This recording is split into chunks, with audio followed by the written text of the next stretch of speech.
ಎಲ್ರಿಗೂ ನಮಸ್ಕಾರ ಸ್ನೇಹಿತರೆ, ನಾನು ನಿಮ್ಮ ಅಭಿಷೇಕ್. ಬೆಳೆಯುವ ಸಿರಿ ಯೂಟ್ಯೂಬ್ ಚಾನಲ್ಗೆ ತಮ್ಮೆಲ್ಲರಿಗೂ ಆತ್ಮೀಯವಾದಂತಹ ಸ್ವಾಗತವನ್ನ ಬಯಸ್ತಿದ್ದೇನೆ. ಸ್ನೇಹಿತರೆ, ಇತ್ತೀಚಿನ ದಿನಗಳಲ್ಲಿ ನಾವು ಬೆಳಿಗ್ಗೆ ಮನೆಯನ್ನ ಬಿಟ್ರೆ ಸಂಜೆ ಮನೆಗೆ ಬರ್ತಕ್ಕಂಥದ್ದು ಯಾವುದೇ ಗ್ಯಾರಂಟಿ ಇರೋದಿಲ್ಲ. ನಾನು ಯಾಕೆ ಈ ಮಾತನ್ನ ನಿಮ್ಗೆ ಹೇಳ್ತಾ ಇದ್ದೀನಿ ಅಂತ ಹೇಳೋದಾದ್ರೆ, ದಿನಾಂಕ 13/2/2025 ಅಂದ್ರೆ ನಿನ್ನೆ ಮಂಡ್ಯ ಜಿಲ್ಲೆ KR ಪೇಟೆ ತಾಲೂಕು ಹೇಮಗಿರಿ ರಸ್ತೆಯ ಕುಂದನಹಳ್ಳಿ ಅಂತಕ್ಕಂತಹ ಗ್ರಾಮದ ಬಳಿ ಒಂದು ಭೀಕರ ಅಪಘಾತ ಸಂಭವಿಸಿರುತ್ತದೆ.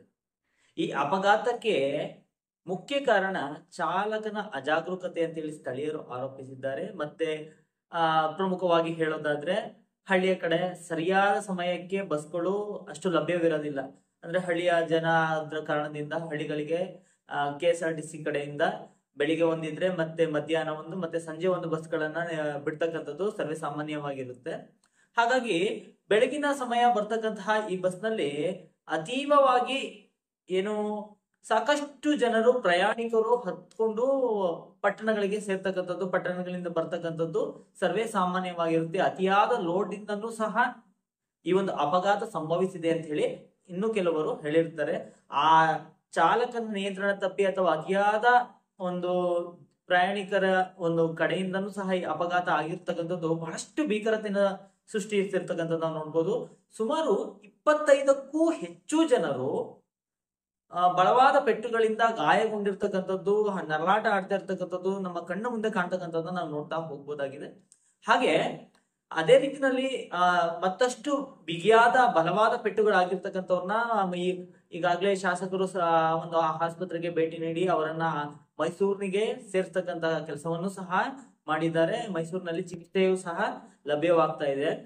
ಈ ರೀತಿ ಘಟನೆಗಳು ಏನೇ ಇರ್ಬೋದು, ಆದ್ರೂ ಸಹ ಈ ರೀತಿ ಘಟನೆಗಳು ಸ್ವಲ್ಪ ಮಟ್ಟಿಗೆ ಕಡಿಮೆ ಆಗ್ಬೇಕು. ಯಾಕಂತ ಹೇಳೋದಾದ್ರೆ, ಒಂದು ಚಿಕ್ಕ ಬಾಲಕಿ, ಒಂದು 8ನೇ ತರಗತಿ 9ನೇ ತರಗತಿಯ ಒಂದು ಚಿಕ್ಕ ಬಾಲಕಿಗೆ ಕಾಲಿನ ಭಾಗಕ್ಕೆ ಸಾಕಷ್ಟು ಪೆಟ್ಟಾಗಿದೆ. ಆ ಹುಡುಗಿ ಮುಂದೆ ಭಾರತದ ಒಂದು ಭವಿಷ್ಯವಾಗ್ತಕ್ಕಂತಹ ಹುಡುಗಿ. ಆ ರೀತಿಯ ಒಂದು ಹುಡುಗಿಗೆ ಆ ರೀತಿ ಒಂದು ಪೆಟ್ಟಾಗಿರ್ತಕ್ಕಂಥದ್ದು ಇರ್ಬೋದು, ಅಥವಾ ಇನ್ನೊಬ್ರು ವಯಸ್ಸಾಗಿರ್ತಕ್ಕಂಥವ್ರು ಪೆಟ್ಟಾಗಿರ್ತಕ್ಕಂಥದ್ದು, ಅಥವಾ ಇನ್ನೊಂದು ಸ್ವಲ್ಪ ಆ ಮನೆಯ ಆಧಾರ ಸ್ತಂಭವಾಗಿರ್ತಕ್ಕಂಥವ್ರು ಪೆಟ್ಟಾಗಿರ್ತಕ್ಕಂಥದ್ದು ಬಹಳಷ್ಟು ಒಂದು ಕುಟುಂಬಕ್ಕೆ ಅಥವಾ ಒಂದು ದೇಶಕ್ಕೆ ಅಥವಾ ಒಂದು ಊರಿಗೆ ಬಹಳಷ್ಟು ನಷ್ಟವಾಗ್ತಾ ಇರ್ತಕ್ಕಂಥದ್ದು ನಾವು ನೋಡ್ತಾ ಹೋಗ್ಬೋದು. ನಮ್ಗೆ ಕೆಲವೊಂದು ವಿಡಿಯೋಗಳು ಲಭ್ಯವಿದೆ. ಆ ವಿಡಿಯೋಗಳನ್ನ ನಾನು ನಿಮ್ಗೆ ಪ್ಲೇ ಮಾಡ್ತೇನೆ. ಆ ವಿಡಿಯೋಗಳ ಮೂಲಕ ಆ ಅಪಘಾತದ ಭೀಕರತೆ ಹೇಗಿತ್ತು ಅಂತ ಹೇಳಿ ನಾವು ನೋಡ್ತಾ ಹೋಗೋಣ. ಬನ್ನಿ ನೋಡೋಣ. ಆ ವಿಡಿಯೋನ ನಾನಿಂದು ನಿಮ್ಗೆ ತೋರಿಸ್ಲಿಕ್ಕೆ ಪ್ರಯತ್ನ ಪಡ್ತಿದ್ದೇನೆ.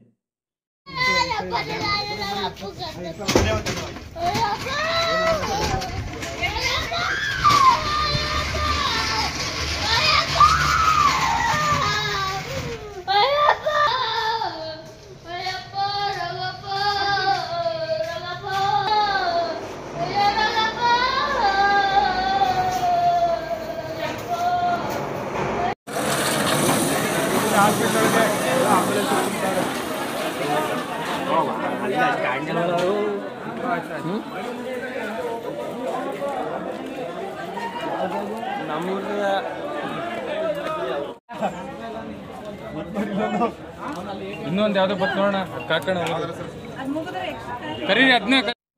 ಸ್ನೇಹಿತರೆ, ನೋಡಿದ್ರಲ್ಲ ಅಪಘಾತದ ವಿಡಿಯೋಗಳನ್ನ. ಕೆಲವೊಂದು ವೀಕ್ಷಣೆ ಮಾಡ್ತಾ ಇದ್ರೆ ನಮ್ಗೆ ಒಂದು ಭಯ ಹುಟ್ಟಿಸೋ ರೀತಿನಲ್ಲಿ ಆಗ್ತದೆ. ಇಂದಿನ ಜನಮಾನಸದಲ್ಲಿ ಯಾವ ರೀತಿ ಒಂದು ಸಾವು ಅಂತಕ್ಕಂಥದ್ದು ಯಾವ ರೀತಿನಲ್ಲಿ ಬರುತ್ತೆ, ಅಪಘಾತ ಅಂತಕ್ಕಂಥದ್ದು ಯಾವ ರೀತಿ ಸಂಭವಿಸುತ್ತೆ ಅಂತ ಹೇಳಿ ಹೇಳಲಿಕ್ಕೆ ಅಸಾಧ್ಯವಾಗಿರ್ತಕ್ಕಂಥದ್ದು. ಸಾಕಷ್ಟು ನಾವು ಜಾಗೃತಕತೆಯಿಂದ ಇರ್ಬೇಕಾಗ್ತಕ್ಕಂಥದ್ದು. ನಮ್ಮ ಒಂದು ಜೀವ ಅಥವಾ ಜೀವನ ನಮ್ಮ ಕೈಲಿ ಇರ್ತಕ್ಕಂಥದ್ದು. ಸಾಕಷ್ಟು ಈ ರೀತಿಯ ಘಟನೆಗಳು ಆದಷ್ಟು ಕಡಿಮೆ ಆಗ್ಬೇಕು ಅಂತ ಹೇಳಿ ನಾನು ಆ ಭಗವಂತನಲ್ಲಿ ಪ್ರಾರ್ಥನೆ ಮಾಡ್ತೇನೆ. ಆ ಆಸ್ಪತ್ರೆಗೆ ಹೋಗಿರ್ತಕ್ಕಂತಹ ಆ ಪ್ರಯಾಣಿಕರು ಗುಣಮುಖರಾಗಿ ಮನೆಗೆ ಹಿಂದಿರುಗಲಿ ಅಂತ ಹೇಳಿ ಸಹ ಪ್ರಾರ್ಥನೆ ಮಾಡ್ತೇನೆ. ಈ ದಿನದ ಈ ವಿಡಿಯೋ ತಮ್ಗೆಲ್ಲ ಇಷ್ಟ ಆಗಿದೆ ಅಂತ ಹೇಳಿ ನಾನು ಭಾವಿಸ್ತೇನೆ. ಮತ್ತೊಂದು ವಿಡಿಯೋದ ಜೊತೆ ಮತ್ತೆ ನಾನು ನಿಮ್ಮನ್ನ ಭೇಟಿ ಮಾಡ್ತೇನೆ ಅಂತ ಹೇಳಿ ಹೇಳ್ಕೊಳ್ತಾ ಈ ಒಂದು ವಿಡಿಯೋವನ್ನ ಇಲ್ಲಿಗೆ ಕೊನೆಗೊಳಿಸ್ತಿದ್ದೇನೆ. ತಮ್ಮೆಲ್ಲರಿಗೂ ಧನ್ಯವಾದಗಳು.